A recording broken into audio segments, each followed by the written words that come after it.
Thank you, Cathaoirleach. As one of a trio of senators, myself and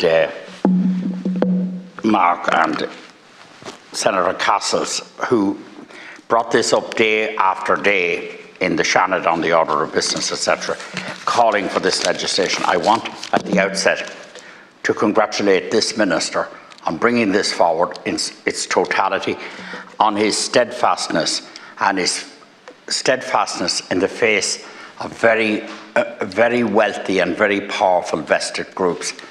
And I think it's to your eternal credit, Minister, that we have this and that we've got to the point of here without giving way to vested interests in the process. And I congratulate you on that.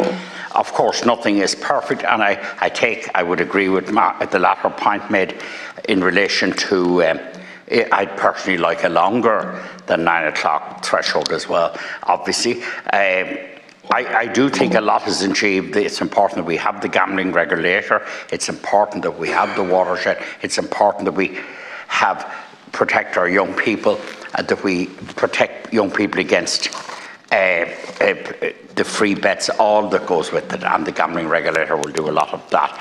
I was unable to hear Senator McDowell's exposition of his amendment. Like Senator Ward, I take your point in relation to local government. I think you make the point well in the latter part that I did hear about the diminution of powers and the progressive diminution of powers and the centralisation of power within the particular local executives and nationally, and to the local executive and to national government, to the detriment of local democracy. And I think you make that point well, and I would agree with you, Senator McDowell, and I think Senator Ward does that too. I'm not like Senator Ward, I'll be interested in the Minister's response as to how. My only concern here, primary concern here, is that we get this right in terms of the potential victims. And there are so many, and we don't need to go back to a second stage speech. There's not one of us in this room. We're in this room tonight because we're serious about this and because we painfully know the need for it and how pernicious the gambling addiction is. And we know the people who have been ruined in our communities. We know families who have suffered so much. And there's a good attendance by average standards, and we're here, every one of us, because this is serious to us.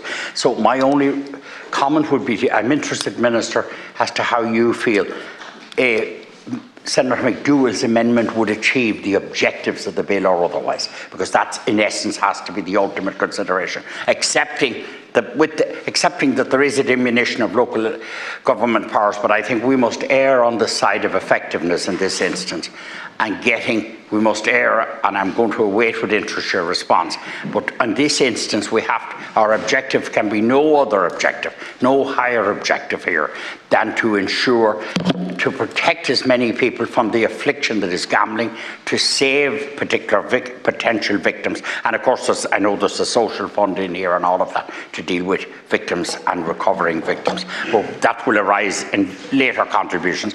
But I merely rise now, Cathaoirleach, to genuinely and no unequivocally congratulate the Minister on holding firm on this one and no nonsense. We held the line, and I think it should be done. For years it wasn't done, and that's good that it was done, and I'm proud of that as a government